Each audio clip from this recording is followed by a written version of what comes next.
I ask you to please introduce briefly yourself. So, Shaggy, this is summer 2014, now is festival season. You are doing quite an intensive tour right now across Europe. You've been you performed at Reggae Sundance, you did a lot of gigs in the UK, now you're here in Slovenia at OverJam Festival. Next you're going to Germany, a lot of dates, I know, Champs Reggae Festival, then Slovakia, and then Italy, Venice Sunsplash. So, how is it going? What are your feelings about this festival season 2014, and what are your first impressions about OverJam International Reggae Festivals? Well, first of all, I'd like to say thanks to everybody for coming here, and thanks for welcoming me.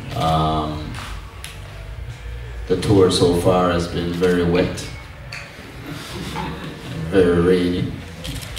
I feel like the rain follows us everywhere we go. But the audiences have been very receptive.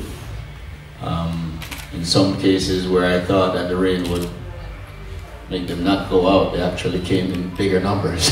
So it's been a great experience. I'm looking forward to OverJam tonight to see what it's about. I realize that it's also a very wet one, and I'm sure we'll have a good time. So, question time. Feel free to raise your hand. Please. So, Shaggy, what do you think about daggering and new dancehall styles and the dirtiness in the dancehall business nowadays?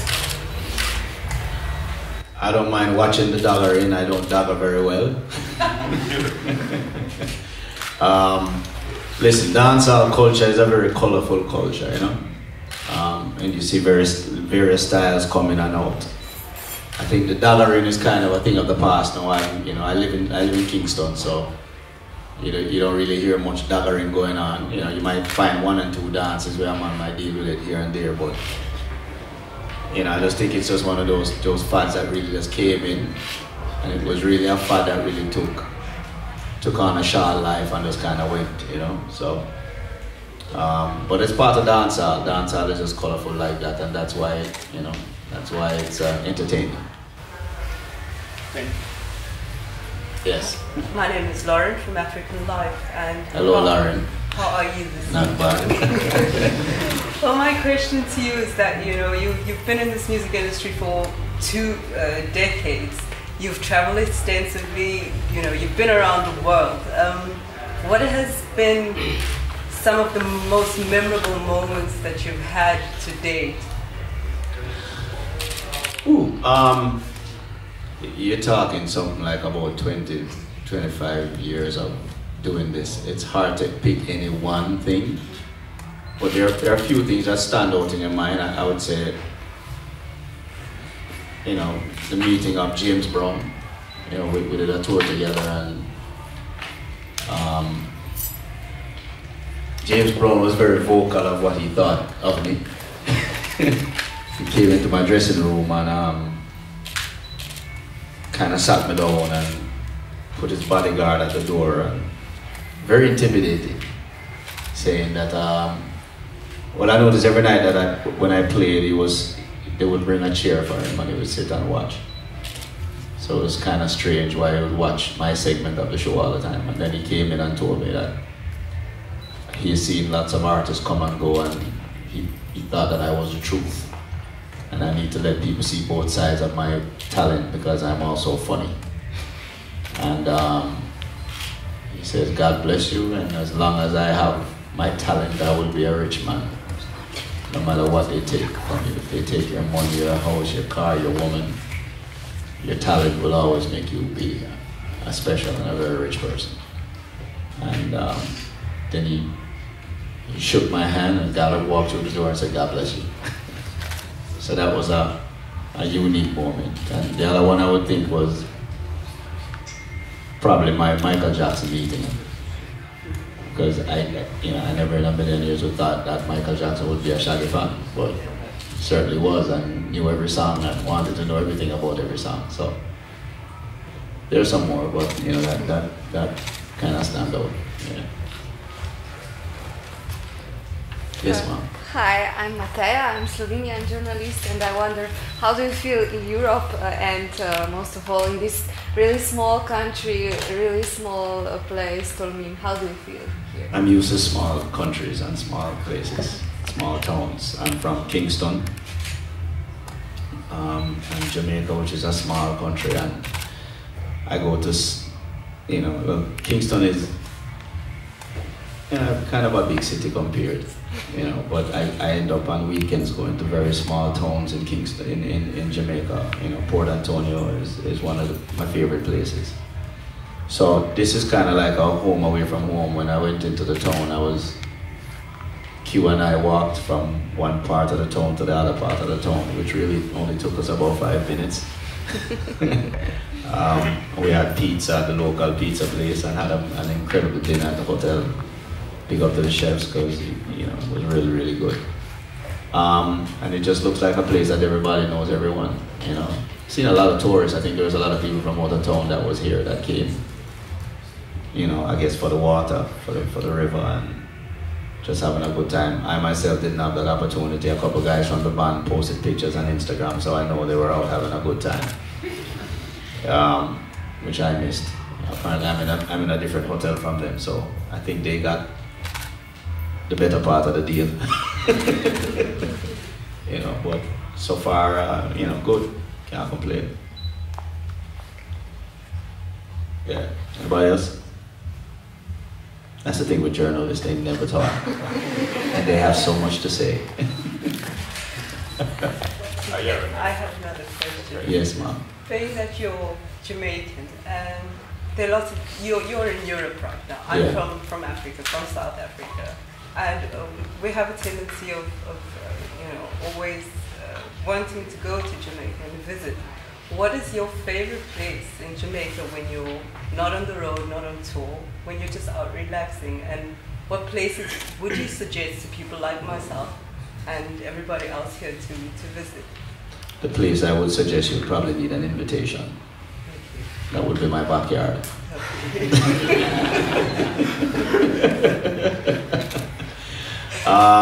There are many places. You know, I always tell people to go to Screechy, which is right on, if you like fish. They do the best fried fish festival, bombing, lobster, and that is all done right on the seaside in Helsha. There are many places, like I said, Port Antonio is mine. You can go down to Rio Grande, which is it takes all day though. So, you know, but you can get one raft that has the bar and you can be on another raft with you and your friends and you just stay drunk going down Rio Grande all day, and then you stop halfway and there's an old lady that sits out there and cooks some food and you can eat there and jump back on it and take it all the way down. And, you know, and mark it all through this time you could be smoking and being high as fuck going the whole way, so you'd be happy. You know what I mean? But there's tons of places. The thing about Jamaica is that I've lived there, you know, I was born and raised there, and I'm still discovering places and things about it that I just did not know. So, you know, and the thing about anybody from anywhere, tourists always discover your place before the native does. So, you know what I mean? But I do recommend a trip, and don't be scared of Kingston, because I live in Kingston. Most people have this thing about Kingston, you know, it's just like South Africa. They'll be like, hey, Joburg, watch it, you know. But I used to go to Joburg years ago. Matter of fact, I had a security guard that was stabbed up in Joburg. But I also know that Joburg, there are great parts of Joburg, and there are great parts of, and there are not so great parts of Joburg, just like anywhere else, you know what I mean? And, you know, Durban and Cape Town and all those places I've been in, and they all have places that are not so nice and places that are nice. So Kingston is no different. So I do recommend it. Jamaica to the world. Anybody else? Yeah, maybe. Yes, sir. No, I come from Bulgaria. Bulgaria. Yeah. Big up Bulgaria. What's your favorite young Jamaican artist, and what do you think?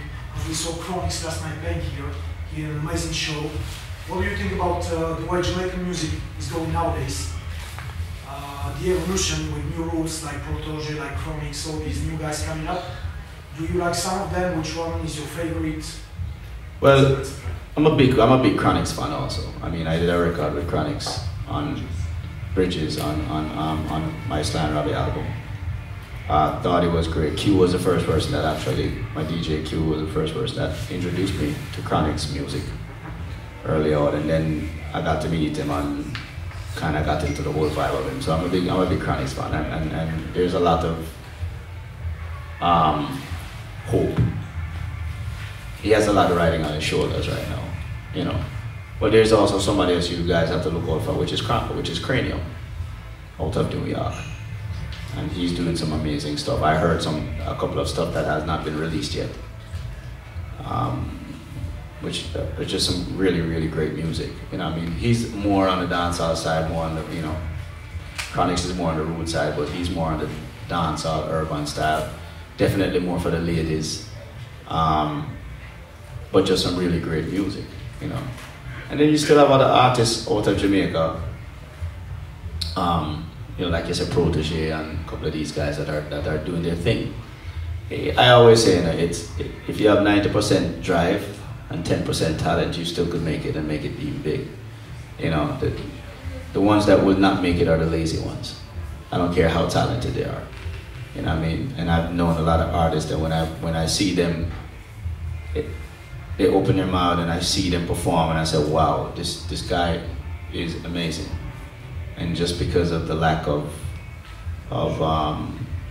work ethic and just stupidity, just make them not go as far. And then they see you where you are and wonder why you're there. It says, oh, because he's a brown guy and he's got curly hair or whatever the fuck. No, because you're lazy and I'm not. So that's basically it. So I always say, no matter how it goes, if these guys really want it and they work really hard, and they come to press conferences on time and answer everybody's questions and sign every autograph and take every picture and go out there and do it, then they'll make it. If you just want to smoke weed and bang some chicks, then you'll be broke and I'll be rich. So here's what it is, you know what I mean? And that's my advice for them. But there's a lot going on in reggae and we need a lot more. So I urge everybody to support them as much as you can. Anybody else? Oh, you had a question. What was it? Yeah. What did you prepare for tonight for the OverJam? What did I prepare? Yes. The thing is that we have a lot of old songs and we have a lot of new songs. So I'm not one of those artists that's going to come here and just give you all the new stuff. I'm going to mix it up. But we have it's an extensive catalog of records from as far back as Old Carolina, all the way down to Barry's Hammond, Fight This Feeling. You know what I'm saying? And we plan to give you as much of those as possible. There's songs that you're probably not going to hear because I'm not going to have that much time. You know what I'm saying? There's 20-something years, and there's nights that I do records and people say, oh, I didn't hear this record. You know, and oh, I only heard 2 songs from the Hot Shot album. You know, but then I have a lot of other stuff that are big records that, you know, I have to kind of throw in. And, you know, it's only so much that you could do. But the show is a high energy show. So if you are tired and you didn't wear comfortable shoes, this is not the place for you. Because we stay turned up. Yes, as you can see, I'm sure you could see on Instagram or check out, do your research. Yeah. Anybody else? So over the years you worked with a lot of talented background singers and soft voices to mix your hard voice with soft voice. Which one do you have tonight with you? We have 3 background singers. We have Melissa, and she's featured on the song Slip You Slide. You could be mine for the rest of your life. That's a song on Out of Many One Music. And we have Shamira. she's also featured on the album with a song Till I Kiss You. And then of course we have Tony Gold. Tony Gold. So Tony Gold and all three are two females and a male, just to get the right blend. And you know, it seems to work, and it works perfect because they also get to promote those songs with me on the album, and at the same time do background. So that kind of works for us right now. You know, but they're all, you know, Shamira has her solo project, and Melissa also have their solo projects, and you know, when people do background and they're solo artists at the same time, you know, they always tend to go do their thing, you know, which is fine with us. You know, but for now we're rocking. Yeah. What else? Oh, sorry. So thank you very much. We are all looking forward to hear the show tonight. That's all. And yes, thank you also to you, and see you tomorrow for the next press conferences. Oh.